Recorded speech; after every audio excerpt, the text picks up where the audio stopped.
तशरीफ लाए हैं, बहराइच से दरख्वास्त करते हैं कि वो तशरीफ लाएं और फजीलत कुरान पे इख्तिसार के साथ कुछ बातें बयान फरमाएं। मौलाना मोहम्मद सलीम साहब दामत बरकातुहुम।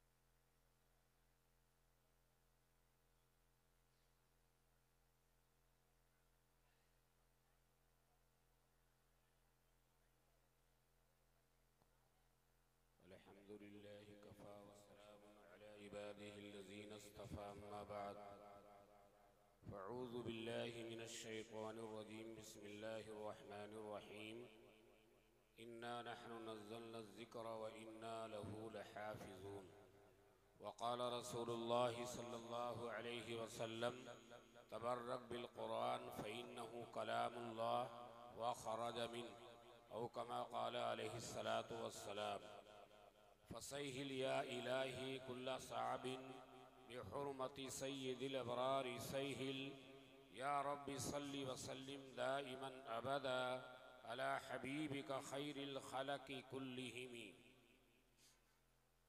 लायक़े सद एहतराम अकाबिर उलमाए किराम, बुजुर्गों और दोस्तों और अजीज़ भाइयों, अल्लाह तबारक ताला का लाख लाख शुक्र और एहसान है कि उसने आज हम तमाम लोगों को ऐसी रूहानी कुरानी महफिल में आने की तौफीक अता फरमाई और इतना बड़ा मजमा और इतने लोग, इतने उलमाए किराम क़ुर्राए इज़ाम तशरीफ़ फरमा हैं।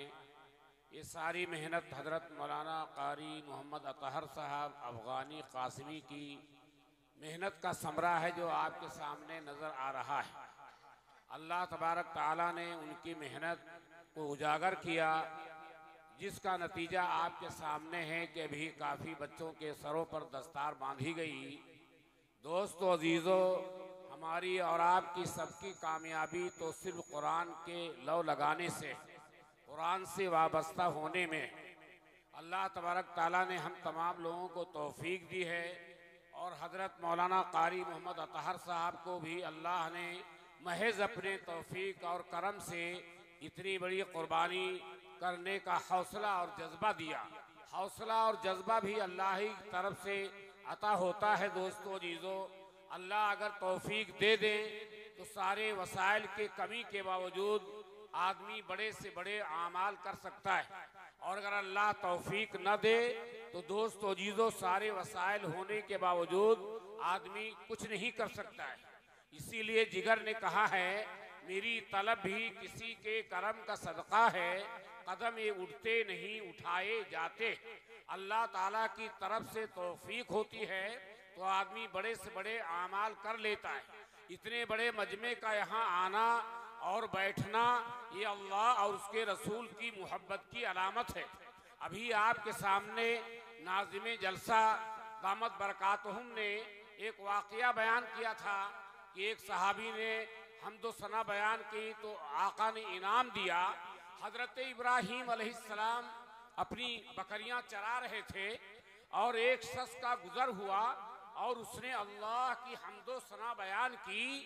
दोस्तों अजीज़ों, सुबहान जिल मुल्क वल मलाकूत के जरिए और ये बयान करके हम्दो सना आगे जाने लगा तो इब्राहीम अलैहिस्सलाम के दिल के गहराई में अल्लाह की मोहब्बत रची बसी हुई थी। उन्होंने उसको पकड़ा और कहा, जरा एक बार और कह दो। जब मोहब्बत होती है तो महबूब की बातों के सुनने में मजा आता है। जब मोहब्बत होती है तो महबूब की अदाओं को अपनाने में मजा आता है। जब मोहब्बत होती है तो दोस्तों अजीजों महबूब के रंग में रगने में मजा आता है। तो दोस्तों अजीजों उन्होंने कहा कि एक बार और कह दो। तो आने वाले ने कहा कि इब्राहीम, अब तो मैं जो कहूंगा उजरत लूंगा, तुम क्या उजरत दे सकते हो? तो इब्राहीम अलैहिस्सलाम ने फरमाया, जो मैं बकरियां चरा रहा हूं उसका आधा रेवड़ तुमको दे दूंगा। एक बार अल्लाह की हम्दो सना और बयान कर दो। अल्लाह अकबर, कैसे दिल में मोहब्बत थी। आज जब जलसा होता है, मजलिसें होती हैं, तो लोग इधर उधर जाने लगते हैं, उठने लगते हैं। ये इस बात की अलामत है कि जो मोहब्बत होनी चाहिए वो हमारे दिल की गहराई में नहीं है। उसने फिर एक बार दोहराया अल्लाह की हम्दो सना को। उसके बाद फिर जाने लगा तो कहा एक बार और कह दो। तो कहा क्या दे सकते हो? कहा आधा रेवड़ जो बचा है उसको भी मैं दे दूंगा। उसने फिर अल्लाह की हम्दो सना बयान की। फिर उसके बाद जाने लगा तो कहा जरा एक बार और कह दो। तो उसने कहा अब क्या दे सकते हो? तुम्हारे पास जो बकरियां थी उसका मालिक मैं हो गया हूँ, अब तुम्हारे पास कुछ भी नहीं है। तो कहने लगे जब बकरियां तुमको मैंने दे दिया और बकरियों के तुम मालिक हो गए हो तो मैं तुम्हारी बकरियां चराता रहूंगा, एक बार अल्लाह की हम्दो सना और बयान कर दो। तो आने वाले ने कहा इब्राहिम, ना मुझको इनाम चाहिए, ना इकराम चाहिए, ना बकरियां चाहिए, ना सामान चाहिए, ना दौलत चाहिए। मैं तो अल्लाह का भेजा हुआ फरिश्ता हूँ। अल्लाह ताला ने मुझको भेजा था कि इब्राहिम के पास जाओ और मेरी हम्दो सना बयान करो, हम देखते हैं कि मेरी क्या कीमत लगाता है। इसलिए दोस्तों जीजो, अल्लाह ताला की मोहब्बत दिल में जब बसेगी तो कुरान की तिलावत में मजा आएगा, कुरान को देखने में मजा आएगा। ये ऐसी किताब है दोस्तों जीजो जिसका देखना भी इबादत है, जिसका सुनना भी इबादत है, जिसका पढ़ना भी इबादत है, जिसका पढ़ाना भी इबादत है। दुनिया में कोई ऐसी किताब नहीं है कि जिसको आप पढ़ते रहिए और आपको मजा आता रहे, कुछ देर के बाद दिल घबरा ही जाएगा। लेकिन अल्लाह का कलाम वो है दोस्तों जीजो कि जितना भी पढ़ते जाएंगे अजीब लज्जत आपको महसूस होगी। इसलिए आका फरमाते हैं कि कुरान के अजायबात कभी खत्म नहीं हो सकते हैं। जितना भी पढ़ते जाओगे ये पुराना नहीं होगा, नई नई लज्जत मिलेगी।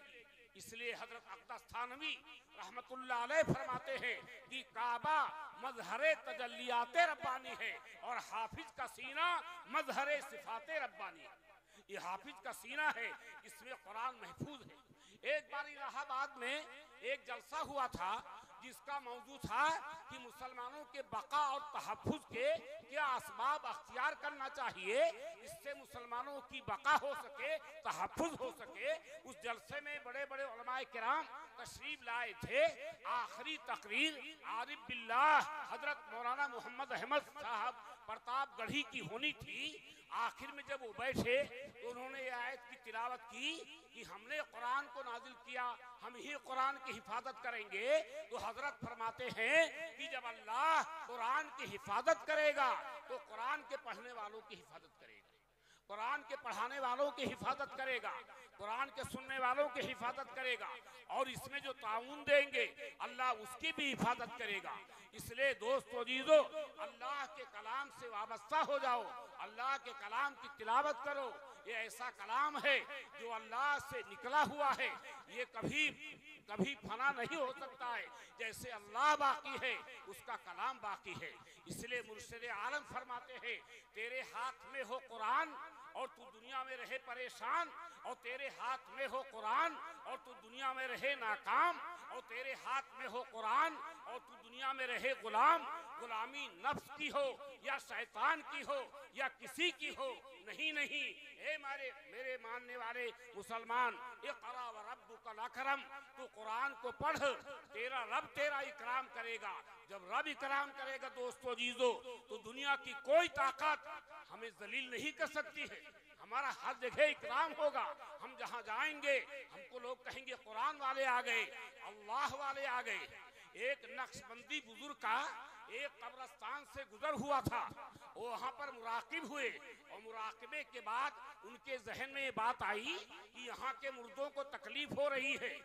बहुत दुआ की, तकलीफ खत्म नहीं हुई, वो आगे चले गए। कुछ दिनों के बाद फिर वापस आए और वहां पर मुराकिब हुए तो पता चला कब्रिस्तान के मुर्दों की तकलीफ खत्म कर दी गई। उन्होंने पता लगाया कि आखिर क्या वजह है कि इससे पहले जब मैं गया था तो कब्रिस्तान के मुर्दों को तकलीफ हो रही थी और आज ये राहत में है, चैन में है। तो पता चला कि एक हाफिज कुरान का इंतकाल हुआ था, उसको इसी कब्रिस्तान में दफन किया गया। उसकी बरकत से सारे कब्रिस्तान के मुर्दों की तकलीफ खत्म हो गई। इसलिए दोस्तों अजीजों, ये हाफिज कुरान को हिकारत की निगाह से न देखो, मोहब्बत की निगाह से देखोगे, मगफिरत हो जाएगी, नजात हो जाएगी। और ये मदरसा अनवारुल कुरान की कुर्बानी है, जद्दोजहद का नतीजा है दोस्तों अजीजों, कि बड़े बड़े कुर्रा हजरात तशरीफ लाए हैं। अभी अच्छी आवाज में आपके सामने कुरान पढ़ेंगे, आपको महसूस करेंगे, आपका ईमान ताजा हो जाएगा। कुरान की वही वो तासीर है कि अबू बकर सिद्दीक रजी अल्लाह ताला अन्हु ने एक आयत सुनी थी तो ऊंट से नीचे गिर गए थे, काफी दिनों तक बीमार रहे, उनकी आदत के लिए लोग आते रहे। उमर फारूक रजी अल्लाह ताला अन्हु रात में गश्त कर रहे थे, एक दरवाजे पर पहुंचे, वो कुरान की तिलावत कर रहा था, इन्ना अज़ाब रब्बिका लवाक़ी मा लहू मिन दाफ़ी, तेरे रब का अजाब वाक़ई होकर रहेगा, उसको कोई मिटा नहीं सकता है। तो कहने लगे, ए मेरे रब, वाकई तेरा अजाब तो वाकई हुए रहेगा। और एक दीवार से टेक लगा के बैठ गए, काफी देर तक रोते रहे, उसी में बीमार हो गए। इसलिए दोस्तों जीजो, कुरान जब अच्छी आवाज से पढ़ा जाता है तो दिलों में असर पैदा करता है। अल्लाह का करम है, शुक्र है, मौलाना अतहर कासमी की वजह से बड़े बड़े कुर्रा हजरात यहाँ तशरीफ लाए हैं और कुरान अच्छी आवाज में पढ़ेंगे, हमको भी महसूस करेंगे, हमारा ईमान भी ताज़ा होगा। अल्लाह तबारक ताला हम तमाम लोगों को कुरान से वाबस्ता होने की तौफीक अता फरमाए और उस पर अमल करने की तौफीक अता फरमाए। वाखिरु दावाना अल्हम्दुलिल्लाहि रब्बिल आलमीन। जज़ाकल्लाह। वो मुअज़्ज़ज़ थे ज़माने में मुसलमान।